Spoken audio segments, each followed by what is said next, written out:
কেইদিনমান আগতে ধান কাটি আজৰি হৈছিলেহে মাত্ৰ আৰু আজিৰ পৰা এয়া আকৌ কাম আৰম্ভ হৈয়ে গ'ল পথাৰত।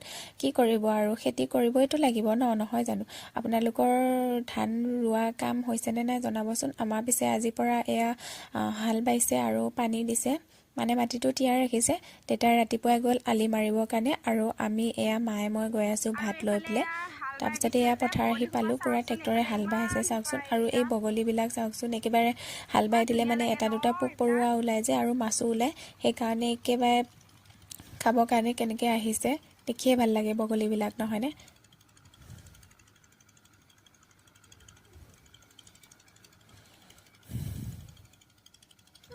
তাৰপিছতে এয়া আকৌ মাজতে ট্ৰেক্টৰখন হৈ থাকিল বেয়া। তাৰপিছত মায়ে মই আহিলোঁ এয়া মানিমুনি ঘলিবৰ কাৰণে, তাতে আছিলে বৰ ধুনীয়া হয়।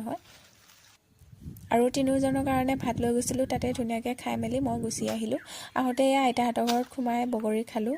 দেখিলে যিহেতু জিভা পানী পৰে। আজিলৈ আহিছোঁ, বাই বাই।